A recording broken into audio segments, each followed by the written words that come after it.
नमस्कार, आप देख रहे हैं लोकोत्तर न्यूज। मैं हूं आपके साथ हर्षिता। आइए करते हैं खबरों से शुरुआत।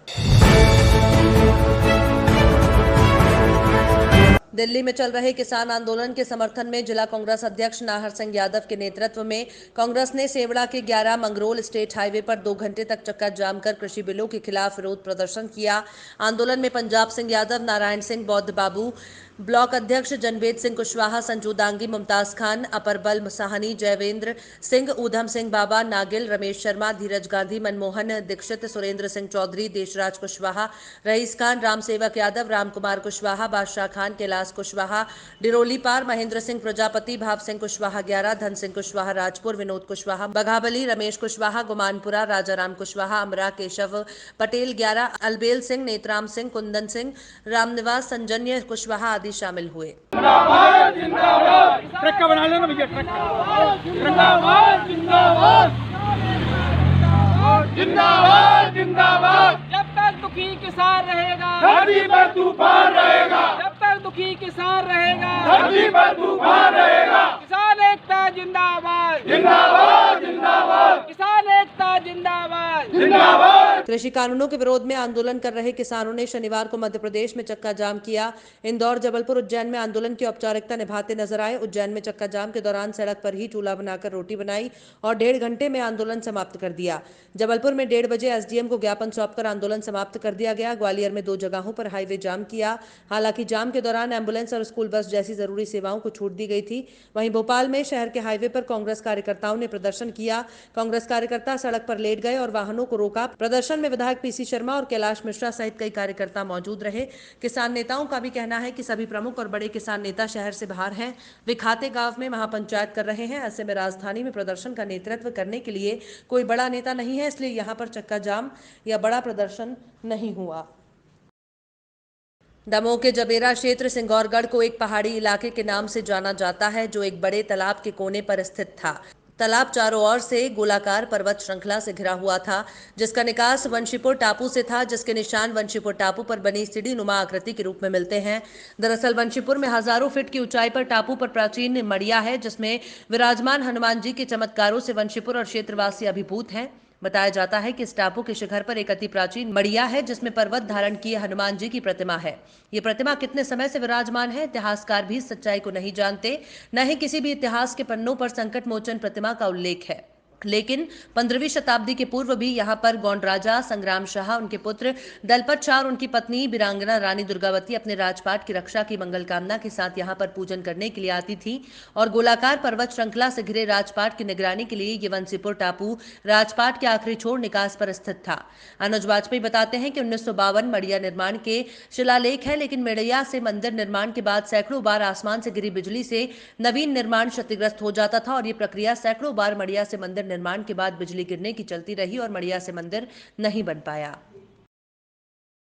गृह मंत्री डॉक्टर नरोत्तम मिश्रा ने शनिवार को परिवहन विभाग द्वारा आयोजित 32वां सड़क सुरक्षा कार्यक्रम में मुख्य अतिथि के रूप में शामिल हुए। कार्यक्रम में कलेक्टर संजय कुमार, एसपी अमन सिंह राठौड़, जिला परिवहन अधिकारी, कर्मचारी और भाजपा नेता और कार्यकर्ता शामिल हुए। कार्यक्रम के दौरान परिवहन विभाग द्वारा आकर्षक नाट्य मंचन के माध्यम से यातायात नियमों के पालन के लिए लोगों को जागरूक किया। कार्यक्रम में वरिष्ठ भाजपा नेता पंकज शुक्ला, डॉक्टर रामजी खरे आदि मौजूद रहे। 15 महीने में कमलनाथ जी किसानों की सुध ले लेते तो उनका किसान के प्रति भाव प्रदर्शित हो सकता था। किसानों का कर्जा माफ करने की बात को लेकर सरकार में आए।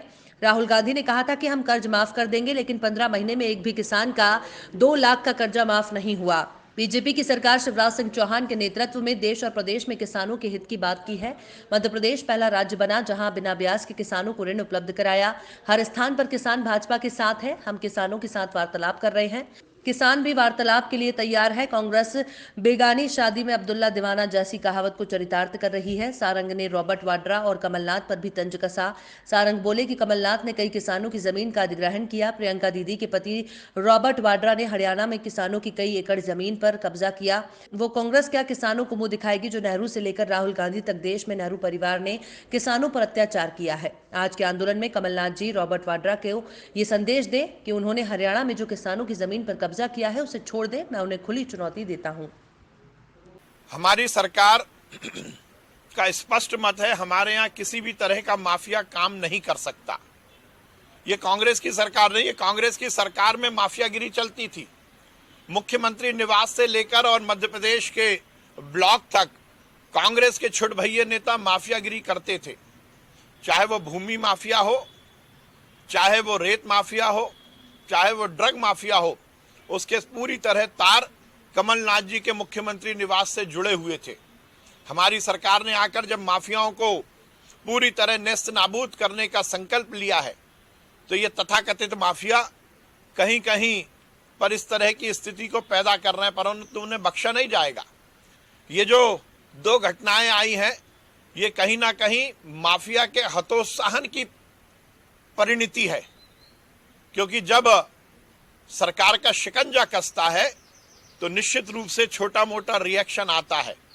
ये हमारे सकारात्मक एक्शन का नकारात्मक रिएक्शन है और ये बख्शा नहीं जाएगा।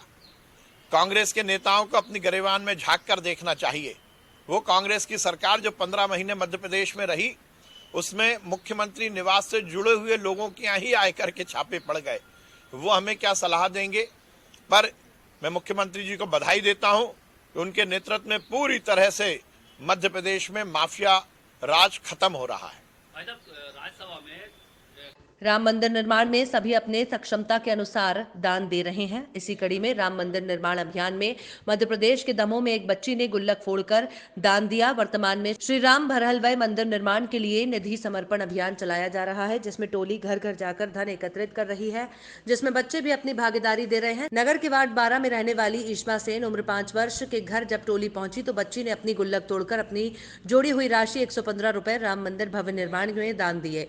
ईश्मा सेन वार्ड में रहने वाले उदय सेन जो पेंटिंग का कार्य करते हैं और शारीरिक रूप से दिव्यांग हैं और गरीब परिवार है। टोली का उदय सेन द्वारा पैर धोकर मालाएं पहनाकर स्वागत किया गया और बेटी द्वारा समस्त राम सेवकों का सिर पर कलश रखकर स्वागत किया गया।